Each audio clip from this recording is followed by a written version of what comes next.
Have you wondered what financial advisors actually think about finances? This is your sneak peek at the conversations within Financial Design Studio. Michelle Smollenberger, the CEO here, will be your host as you go behind the designs. All right, welcome back to the podcast. My name is Michelle Smollenberger, and I have Trevor Meyer with us today. Trevor, you're our expert on all things home projects, borrowing. You're in the middle of this, so that's why I'm calling you the expert on all of this, because you're right in the middle of all the decisions you have to make, all the things you have to consider. Just give us a little update on kind of what are you doing in this area? Yeah, so I don't know how much of an expert I am, other than expert at finding the right ways to not do things. I've made plenty of mistakes along the way. So the project I'm in the middle of for going on just about a year now is a kitchen remodel. When my wife and I bought our house so many years ago, I feel over 10 years ago actually, we discussed and said, okay, one of our first major projects is going to be redoing the kitchen. Mm-hmm. And we had this grandiose ideas, and like everything, life just got in the way. Mm-hmm. There are a lot of things that came about, and we push it off.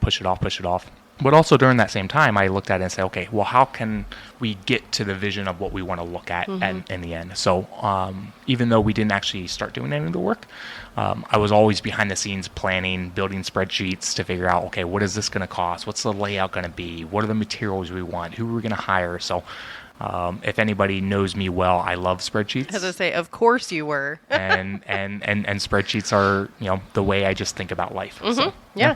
No, this is such a common thing. So we're hearing now, and if this sounds like you, this is why we wanted to talk about this. And I think it's great because you're in this process. So just keeping mindful of all the things we're going to talk about today are some of the things that you had to think through when you were even thinking about this project ahead of time. And this question came up because we had a client ask, basically, how do I kind of finance these summer projects that we have, or this project that we have? And this isn't necessarily just a summer project, but I think that this decision is a little bit tougher than maybe sometimes it normally is because rates are higher. And so it kind of makes you a little more hesitant to borrow. If you have to borrow, well, now that cost to borrow, so not only the cost of doing the project, but now the cost to borrow the funds for the project is higher. Did that make you kind of hesitate a little bit? Maybe a second thought of, is this the right time for this? Yeah, I think even in the midst of rising interest rates and rising inflation, right? So I kind of call that the double whammy, right? When you're trying to build out and look at a certain project, things get more expensive on multiple fronts. Mm-hmm. So it's challenging. So you really have to evaluate and say, hey, is this really what is important for our family? Yeah. And if the answer is yes, that's great. How can we optimize it? How can we figure that out? Yeah. No, that's great. That's helpful because I think it does. I think that's why we're kind of getting these questions, and not only just this question of should we do this project, but I think people are just kind of hesitating maybe in some of the things in their just general financial plans. Should I retire even though this is the time I said I was going to? It just makes it a little bit harder, I think, to do. Yep. And you highlighted something really important. There is two kind of factors. So not only higher borrowing costs, but inflation increasing those original costs of whether it's things you have to buy, so the actual goods, or the services. Exactly. Yep. So one of the things that, one of the questions I think that we kind of asked when we were having this conversation with a client was, even right now, so you mentioned things are higher, but two, I think, do you notice, maybe not, is it hard to even find someone who has time, are contractors busy, or is there still, do you feel like you can still find people to actually get work done if you wanted to this summer? Yeah, so we have a number of clients that are contractors for various reasons and whatnot, and or various different aspects or whatnot. Mm-hmm. And we find that they are getting kind of busier in terms of the projects that they have on. Even in my own experience, it was interesting trying to coordinate and find the right time, the right contractor that would do the work. I was in a weird position because I like to do a lot of things myself around the house. Mm-hmm. So my goal, my plan when I was going to do our remodel was I want to do as much of the work as I can myself. Yeah. And eventually what I kind of realized is I only have so much time in the day, so I have Right. to outsource. And there were a couple things that I decided to, or my wife and I, we decided to outsource and send to someone else. But it was interesting, just that scheduling and dynamic thing. And if you don't go with a general contractor, you go just with the specific trades. Yeah. Now you're acting as that GC, and you're trying to coordinate everybody coming in at the right times, and they're working around each other, and it can be a little bit of a chaotic mess. Yeah. And it is that, do you have the time to do it? Do you have the ability? Nope, you're exactly right. Okay, so we have to ask you, because every person who, when you talk about, oh, we're going to do this home project, and, you tell them, oh, this is what the quote is, but people always say, whatever you're planning to spend, have 50% to that. Are you on budget? So I love spreadsheets, and keep in mind that I've been looking at this for going on 10 years now of what this is going to look like, how this is going to play out. I will say that I still underestimated how expensive it was going to be. So there's just stuff that came up, and a lot of that came from the aspect that we decided to outsource some things, Okay. which is fine. And I still think that was the right call to do, to outsource and have those projects done the way that we wanted to in an efficient manner. Yeah. But more specifically to your question, we are over budget. Okay. We're not quite at 50% over budget. Actually, not. I would say probably 25 to 30% over what we anticipated. Okay. So, we're happy with that. Yep. And looking at the project and how we anticipated and planned for it over the years, all along the while, we'd been saving money to say, hey, we know we want to do this. We know we want to do this. How are we going to make this happen? Essentially, up to the point where, we anticipated those expenses. Yeah. Thankfully, we had the savings. Yeah. Right. That's good. But as the overage, we did have to find other sources. And that's one of the other things that I know we want to talk about today is how can we find those other sources to make sure that project gets done, because my wife is incredibly patient with me. Thank you, Courtney, of how long this has been going on. But we're basically a year in for our project, and we're trying to come along the finishing stages here. And Nice. it's just one of those things that what do we need to do to get the finishing touches done? Okay, that's great. Well, it's nice that you can see like the end of the road ahead. Yeah. Like, okay, we're almost there. And just like you said, that it's a perfect point, because it really is. There's times where you might go over budget, but it's purposeful. It's a purposeful decision to say, but we wanted to get this done sooner, or we wanted to have something nicer than what we originally planned. Like, it's a purposeful decision that you're going to go over from what you originally said, but you have a reason. So Exactly. And that's where you want it to be that way, as opposed to something came up we weren't planning because we didn't think far enough ahead. So that's what you want if you're going to have it. So well, one of the careful things to be mindful of any project you do is while we're at it. Yes. Phase. The Right. second that comes out of anybody's mouth, it's you got to start thinking cha-ching, cha-ching, cha-ching, because the costs are going to skyrocket, right?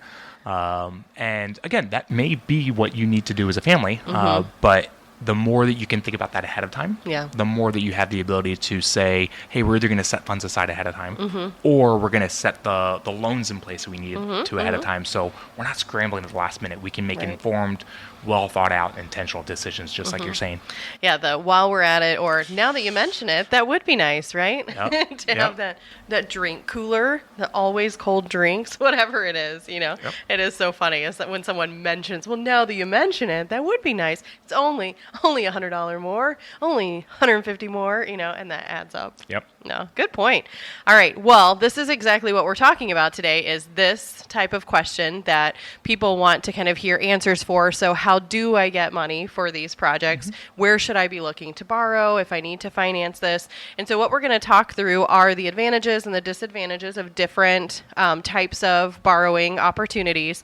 And this is just going to help you, because depending on where you're at in the process, depending on where you're at in maybe your financial journey, in your career, with your family, all of these pieces, life stage, all of that will play a part of this. So when we are talking through this, I just like to set perspective. Now, you and I kind of listen to this webinar. So as advisors, we're always listening, learning. Yes. It's called continuing education. Yes, we are required to do, but it's actually really enjoyable when it keeps us up to date on things. And so we just listened to this webinar that was talking about really home financing. And it was talking about kind of in this high interest rate environment. So that was really helpful. One of the things we were talking through was people who have been borrowing for the last 10 years. When we think about rates today, we think, wow, rates are really high. Mm-hmm. When you've been borrowing for the last 30 or more years, you think, yeah, they're high now, but they've been higher before. Exactly. So can you just give us kind of like a frame of reference, like the last 10 years of roughly where they've been versus like the last 30 when you just kind of think of big ranges? Yeah, I mean, so for the last 10 years, excluding, you'll call it the last 12 months, so the last 10 years prior to that, somewhere interest rates of, 4 all the way down to 2% potentially, depending on the loan, depending on the details and whatnot. And, those seem good, right? Yeah. They're great. But yeah, in fact, they are great. Yeah. If you look at the long-term historical trends, those are about the lowest rates you'll ever see. The further back you go, it's really common to see interest rates up around the 5, 6, 7% marks. Yeah. And we were talking about this before the podcast here this morning, and one of the things that I think we fall into is a form of anchoring, right? And anchoring is just a behavioral finance term that you see something happen, and you say, "Hey, that's my new benchmark. That's my new threshold." And anything that I look at for new information is going to go back to that. So for people that are newer home buyers or homeowners that have those low interest rates, right, their anchor point is a really low interest rate. 4, 3, maybe even 2.5%. And now you're looking at interest rates that, what do we see interest rates of 6.9%? And it's astronomical. Like, how in the world can this happen? But the reality is, if you go back far enough in time, it's like, hey, that's not too uncommon. The reality is actually the time where interest rates were that low, that was the uncommon aspect. But it's all a matter of perspective. Yeah, no, that's great. And we were even kind of talking about how it's really a matter of when you were a first-time home buyer. So we were first-time home buyers, 10, 15 years ago, probably 15 years ago, both of us, like kind of in that time period. And we remember when rates were low. So maybe when we were first borrowing, they might have been 3, 4, 5, and then they've come down since then. So into the 2s, 3s. And so depending on where you enter, kind of that first time home buyer, whatever year that is, so like we were in that time period, so 2 to 5, But if you were 30 years ago, that might have been 9, 10, or if you even more years ago, you know, you hear our parents talk about double digits, even higher. And that's where it's depending on, like you're saying, that anchoring of here's what I remember because you experienced something. Yep. And so that's exactly how what we're trying to do is help you understand, okay, let's kind of step back and put it in perspective rather than just seeing your perspective. Maybe that's a short time period. So now let's put it into a bigger perspective to actually say, wait, rates aren't as high as they could be. Mm-hmm. They are higher than what I've expected. However, I do still have options. So we're going to talk through this first question of, I have a summer project because people are, are right here at the summer. And so how do I finance that? And there's a few that we kind of think of initially. So if you're thinking, someone comes to you and says, hey, I need to borrow money for this house project, what would be some of the first, what are the first options that you think of? Yeah, so if you have to borrow, again, we want to look back and say, is this something that you've thought about for a while? Is this something where you've been able to save money for? Because the more you can do that, the easier that decision to borrow actually is. But let's say we're through that phase, and now we do need to evaluate what is the best borrowing option. Yeah, there are lots of different ways, and just some right off the top of my head come from, you can look at a HELOC, which stands for a home equity line of credit, and we'll get into some specifics with that. You can look at a personal loan. You can look at refinancing your mortgage. Technically, you could look at credit cards. So yeah, there are lots of strategies that come along the side. I'm not sure if there's anything else that comes to mind for you that No, I didn't rattle off. that's great. There's others we are going to talk about, like borrowing from retirement accounts or potentially a reverse mortgage for specific people. So let's go through that list because that's great. That's the list we're going to work through. We're going to go through and say, okay, what are the advantages and disadvantages, or when might this make sense? Yeah. So let's touch on that home equity line of credit. That does seem to be, that's kind of one of the more popular ones. If you have equity in your home. Yes. So talk us through, what is that home equity line of credit? Yeah, so the home equity line of credit is, you can really think of it as a second mortgage, but it's more closely tied to a credit card in terms of the way it operates, right? So the reason you tie it to your house, so as a second mortgage, is because you have what's called a collateralized asset. So collateral is just a fancy term for, if you don't pay the money back, then the person you borrowed the money from gets the thing that you collateralized. In this case, it's your home. So in a home equity line of credit phase, essentially what they're going to do is to say, if you have equity in your home, and they're going to define equity as more than 20% of the value. So, let's just say you have a home that's worth $500,000. Home prices have skyrocketed here in the past couple of years, past 18 months, I should say. But let's say your home is worth $500,000, and let's say you owe $250,000 on that mortgage. Well, you have $250,000 of equity in the home.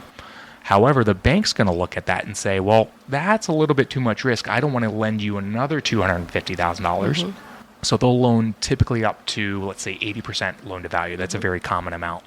So instead of $250,000 as a line of credit, they'll give you, what is that, 150? So $150,000 as funds that you can say, hey, I'm going to draw on as needed for various reasons, if it's going to do home projects or whatnot. And you can basically pay that back over time, just like a credit card. You will be charged interest on that.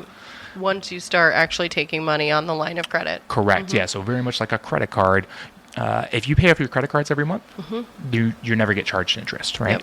If you pay off your home equity line of credit, you don't get charged interest. But if there's an outstanding balance month over month, you do get charged the interest rate. The interest rate you're typically going to see it tied to is something called the prime rate.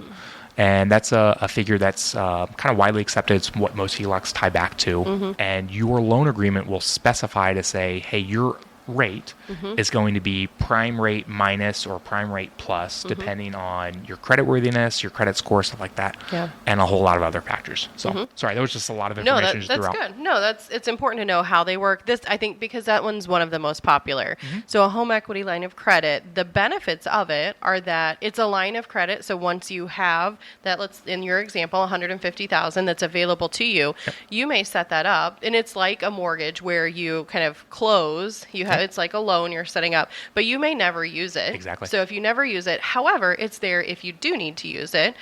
The nice thing in this environment is that the rate does fluctuate. So based on prime. Now, because that rate is high when you might get it, however, if rates go down, which they could, if they go down, then that rate's going to go down too. And that is one of the big differences versus, let's say we just do just a personal loan. So as a second option, what if I just go get a loan, and then that one, the difference between the home equity line of credit is that has a fixed rate, right? Correct. Yeah, very, very typically you're going to look at a personal loan that is fixed based on the original agreement.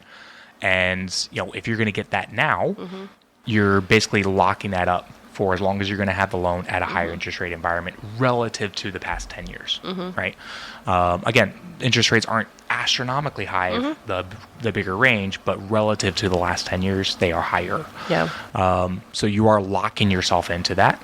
The other downside that you're going to look at with a personal loan is you're typically going to pay a higher interest rate because it's not a collateralized asset. So unless you can actually offer the bank and say, hey, if I don't pay you back, you can take this. That's why auto loans are typically collateralized against the vehicle.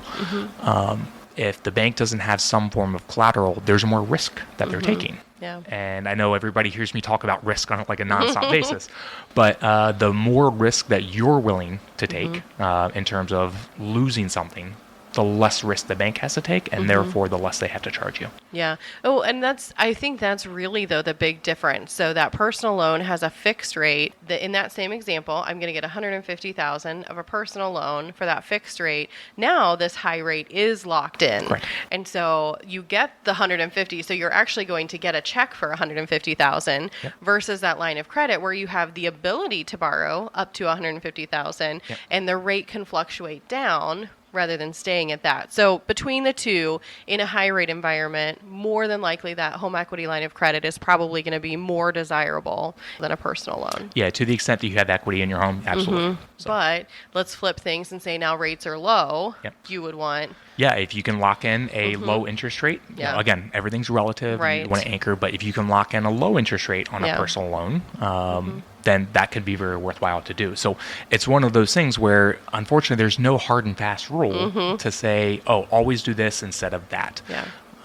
It really is subject to a number of factors, not only for the broader environment, but also for yourself specifically. Yeah. And this is why we're kind of talking about this today, because like you keep saying, reminding us it's good, is that these are relative. Like when we say high or low, it's relative to what we have been seeing. And so it's important because the thing that you're not doing, if you're not going to go borrow to do this project, is you're kind of putting life on hold or whatever the thing is that you're going to borrow for. And sometimes that's a good thing because we need to tell ourselves no. And we need, nope, I'm going to save for this. But sometimes that could very well be something actually important for your family to do if that's a project that makes a big difference within your household of how it functions or things you're able to do. So you don't necessarily want to just say, no, wait, this is going to cost us more than it would have 5 years ago, you know. So this is where you kind of have to weigh those and balance out what's more important. Absolutely. And it all comes back down to your value set, right? I think one of the things I love about here at FDS is we look at things and say, you know, acknowledge the fact that it may not be the best financial decision. It's the best family decision. And, you know, we can optimize, we can run the numbers, we can figure out what's going to make the most sense financially, but that isn't always the best answer. And sometimes the best family decision makes the most sense. How can we make sure that we're making really great intentional decisions surrounding that family answer, knowing that that's the right call? You're exactly right. And if it still fits in your plan, if your plan still works, but you pay a little bit more, great. You know, and so those are you look to all of those answers and you get all the information. So you kind of, what we'll say here, we get clarity so that then we can be confident in the decision we're making. That's really what we're helping you gain, so that then you can decide and be confident in, wait, this is important for our family. Then that's the decision you should go with. So, okay. All right. So the home equity line of credit versus a personal loan, that's really helpful. Saving, you know, just saving in advance. That's a kind of an obvious one, which some people are really great at doing and saying, I've got all the money set aside and now I'm going to use that. Anything else that you want to add there? I guess one quick question is, so let's say you've gone through the planning process of what your project's going to be, and you have a rough idea as to what that's going to cost.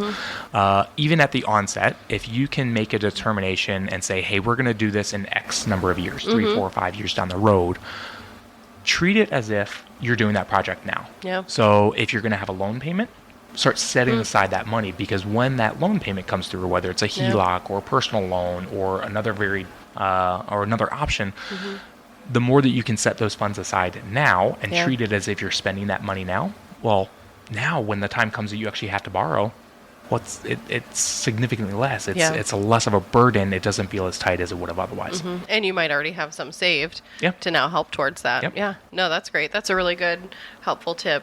Okay. All right. So another one, which used to be popular again when rates were back to the 2-3%, is just refinancing your whole mortgage to take out. So let's say I've paid down my mortgage. Now I only owe 50% of my home or less, and so now I've got equity. Well, I'll just refinance it, take some of the extra cash out, because the bank will lend me up to 80% usually. Talk us through that one. Why do or don't we want to do that? Yeah, so the good old cash out refinance, like you said, it was a very common strategy years in past. You know, typically the bank's going to look at that and say, okay, if you're looking to cash that out, well, the bank is taking on more risk, right? Because why is the borrower coming in and saying, well, I want to take more money out, more money out? The bank is like, well, hey, we're feeling a little leery of this, they actually might charge you a higher interest rate than they would have on a standard mortgage or standard refinance, which is fine. Again, if it makes sense for your plan. The other thing to be mindful of there is, on this webinar that we were just on the other day, I was actually personally shocked at how many loans, how many mortgages are actually below 4%. And I think the figure that we saw was 80% of all existing mortgages out there right now are below 4%. And that figure just boggles my mind because essentially what we're looking at, current interest rates for mortgages or current mortgage rates, are, was it 6.9% is what we saw? Yeah. But you have 80% of the market otherwise under 4. Yeah. That means if people do want to borrow and want to cash out refinance, now you're giving up that interest rate that's locked in below 4, potentially even down to 2 in some cases, that oftentimes is fixed for the next 15, 20, 30 years in exchange for taking a higher interest rate. So I guess what I'm trying to get at here is if you have a low interest rate on your mortgage, if you can avoid losing that, that's a wonderful position to be in because, Yeah, and that's why when rates are high, that with that refinancing the whole mortgage and taking cash out, it makes much less sense. Correct. Versus when rates were lower and you're saying, wait, in all of these things, this is actually what we're talking through is, I think this is what people are being reminded of now, is that your home is actually an asset. So a lot of times, and even when we're building plans, we kind of never sell the home because we will tell people you always need a place to live. So even if it's not that home, it may be a home that has similar value, or you may be in a senior living, environment where you're still going to pay. And so maybe collectively that price is that value. But we always assume people need a place to live. So we never assume this is when you need money that you're going to take it from your home. However, when interest rates are high or low, you start to think of your home as an asset and you think, well, what can I use this asset as? So just like we think of an insurance policy, just like we think of our investment accounts, how can I use these assets in my overall financial plan? And really that's kind of what we're talking about. We're saying, wait, this time, right now it doesn't make sense, but when it's low, maybe. Potentially it could make sense, Exactly. And there are also other considerations too with if you wanted to look at the cash out refinance, there are some limitations that you might run into in terms of deducting the interest on that mortgage on a go-forward basis. So with cash out refinances, I wish Steve were here because he could give me the details right off the head. But your ability to deduct mortgage interest is dependent on whether you use funds to do home improvements and stuff like that. So with a HELOC, generally you can. Cash out refinances, I believe there are instances with which you can't. Okay. So it's one of those things that just be mindful, not just from the strict financial costs, but there's a tax cost potentially there as well. Yeah, no, that's a good reminder. All right, and then there's a few more. So one that I feel like people will kind of work through this list that we're going through. They'll kind of say, okay, we don't have the money saved. Okay, does a home equity line or a personal loan make sense? Okay, now I know which one would.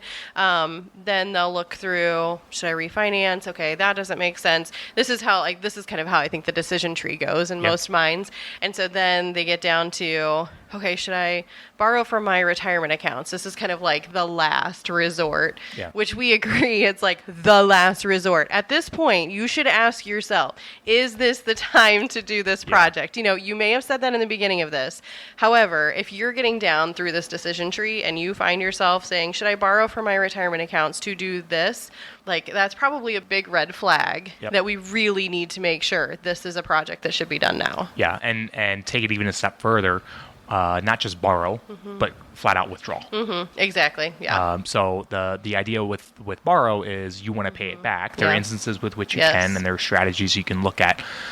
Frankly, the other option is you could just simply withdraw it, but the huge and massive downside there is how expensive it can be, and expensive in the way of taxes, but also opportunity cost. Yeah. Because the whole idea with your retirement accounts is these are accounts that you want to deposit into, grow for years and years and years, so that when the time comes for you to stop working, you have a pot of money that you can draw on and still sustain your lifestyle. Yeah. Yes. If you decide to accelerate that lifestyle today, well, now you don't have that pot of money at the end you paid a significantly higher tax bill because there are limitations on not limitations, there are penalties for withdrawing from your retirement accounts too early. But you also have the opportunity costs where those funds didn't grow the way that they could. So, we can get into the specifics of borrowing, but the other option is to withdraw. And if you can avoid that, let's avoid that. Exactly. Yeah.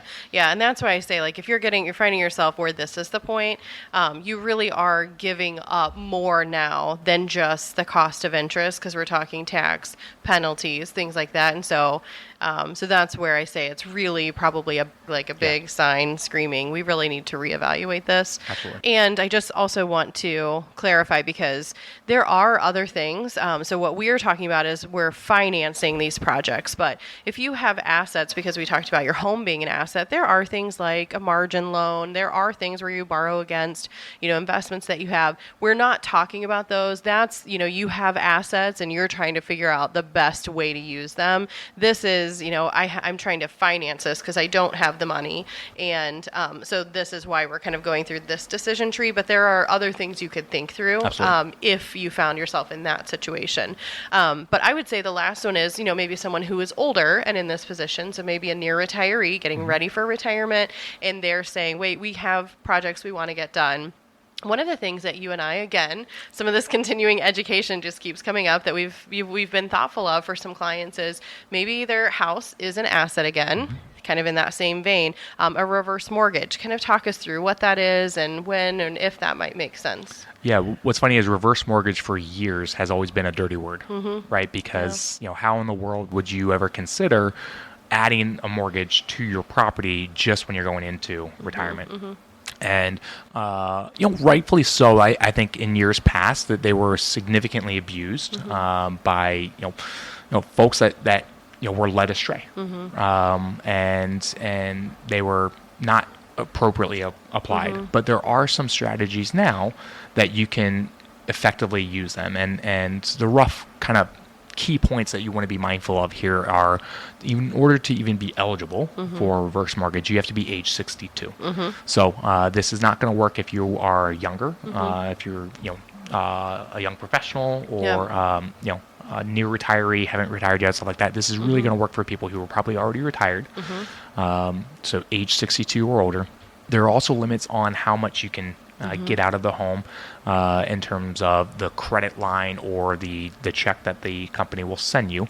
And that is based on your age. So the calculation is really complex. We boil it down into some spreadsheets and whatnot, but it's based on age roughly. So anticipate anywhere from let's say 40 to 60% that you can get out of the value of your home as a reverse mortgage. Now, the huge plus side is with that is those types of deals offer a lot of protection. So it's a federal program where, when you have one of those in place, even if the financial aspects go astray, your home is still yours. Like you can't get kicked out of your home. And that's why understanding that this is going to be a home you're going to live in for the rest of your life, it could be a worthwhile strategy to evaluate and say, hey, does this make sense in order to get into the home and do some of those projects to help make that home fit for what you need. Exactly. And for the long term. And the person that I'm thinking about, in this situation are people that, let's say, you are older, you're maybe in your early 60s. So throughout your life, you did well financially, you paid down your mortgage. So, you were making those payments. And so you paid that mortgage off, maybe in your 50s. So now that mortgage has been gone for a long time. You just sold that home, you moved into a new one that is going to better fit you. Maybe now your family's kind of grown, so you downsize a little bit. You get into a home that maybe is kind of a one level. So now you want to be there, but maybe you didn't save enough for retirement in things like 401ks, IRAs. You were really good about paying your mortgage off, but maybe didn't save enough for retirement outside of that. So this is where your home becomes an asset because you want to be in this home, you want to stay there. So there's things like that we want to talk through first to make sure this is a place you want to stay. But But this becomes a good place for someone to take some equity out, because just like you're saying, you can stay in that home. They're not going to be kicked out. And so it gives you some confidence that you can stay there, but gives you a place to take money from when, if you're in that situation, you might not be able to even borrow at a decent rate. So exactly. And there are lots of ways to look at the reverse mortgage and strategies you can use to access the funds. But the simplest strategy is, as we've been going throughout our lives, we generally pay the bank money on a month-over-month basis to say, hey, this is my mortgage payment that month. The whole idea of the reverse mortgage is, as the name implies, that whole idea is getting flipped, where the bank is now sending you a check, again, based on your life expectancy, value of the home, this and that, of X amount of dollars, and you get to use those funds to support your lifestyle. So exactly in the situation where you're talking of, hey, maybe you did a great job paying down your mortgage and you're in your 50s and whatnot, and we've retired, but now we need some more funds to live on. This is a potential strategy that you could look at. The big concern here is just understanding the fact that when you do pass, you need to understand that your home may no longer be an asset that you're sending down to your heirs. And that may be perfectly fine. That may be something that isn't necessarily a deal breaker for you. But it's worthwhile to be very intentional to say, what is the actual importance and the value structure for you as you're exploring your financial plan? Yeah, and I think that brings up another good point in all of these pieces here with your cash, with your home as an asset. All of these pieces are really just a reminder that you're living your financial plan. And so sometimes we can kind of start to think, well, what am I doing for my kids, or vice versa. It's really important to say our financial plan looks like this, and what do we need, and what factors do we have, what assets do we have to work with. And so that's just a really good reminder, is that your situation is so different from even your kids or friends. So each of these are going to be different as we work through this list. No, this has been really helpful. Absolutely. Anything else you want to add, Trevor? Or? I guess I lean heavily into the more that you can plan and figure stuff out ahead of time, the better off it is. So acknowledging projects are just naturally expensive. Stuff is never as cheap as we think it's going to be. It's always going to be more expensive. I can't tell you the number of times I've stepped into a project. I consider myself relatively handy, and I build a lot of things around the house and take care of things or whatnot. And it is oftentimes amazing to me how frequently I think, and for whatever reason, I haven't learned my lesson. It's amazing to me. I was like, oh, I can go build that, right? I see something that I or my wife like, and it was, okay, hey, that looks really nice. Oh, I can build that for X amount. By the time I get into that, well, it's actually probably 2X amount.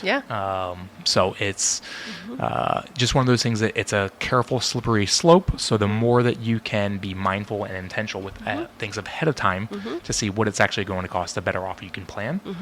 And then by planning, as you set aside those funds, the less reliant you are on financing or debt, the easier it is to make those decisions when the time comes. Yeah, no, that's a great reminder. You're right, because a lot of times sometimes we don't take our time into account, like the cost of our time, the value of our time. And so I think it's a really good reminder, because sometimes if you enjoy doing it, then it's a win-win. Okay, I'm saving money and I enjoy this. But if you don't and you need to get something done, then you have to think about something else. So no, that's a great reminder. There's a difference between enjoying the result and also being frustrated every single step along the way. That is true.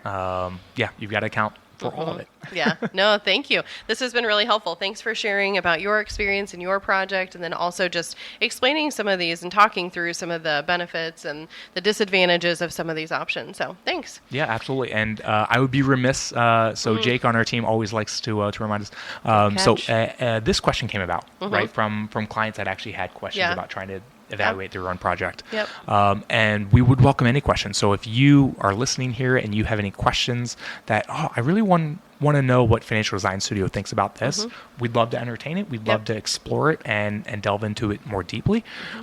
You can send those questions in if you send us an email to podcast@financialdesignstudio.com. So that's my plug for that email. That's great. Thank you, Jake. We'll be proud. speaking of Jake, we are going to be talking about coming ahead on a couple episodes ahead. We're going to be talking about, and it ties in really well to this, is that I think especially I find in these conversations with clients about interest rates being high, is that I'm always reminding them, especially now when rates are high, is that financial decisions don't have to be permanent. So if you get that 30-year mortgage, you get a 10-year mortgage or loan, you may not hold it that whole time. You might refinance it in 4 or 5 years for a lower rate. So this is just a good reminder, and that's what we're going to be talking about because it ties in so well with this of, these decisions do not have to be permanent. So what you start today, you may change down the road. So tune in for that. You're going to want to listen to that because it ties well here. But thanks so much for joining us, Trevor, and we will see you next time on our podcast in a couple weeks. Thanks for listening. To find any links or resources related to this episode, check out our show notes. Your host was Michelle Smallenberger, a certified financial planner and CEO. The guests featured are from Financial Design Studio, a team of experienced, fiduciary, fee-only advisors based in Chicago. Anna Lewis is the executive producer of the Behind the Designs podcast. And as always, for more information about Financial Design Studio and who we are, check out our website, financialdesignstudio.com. And final note, no content discussed on this podcast should be taken as financial advice. Financial Design Studio accepts no responsibility for your individual choices. We'll see you in the next episode.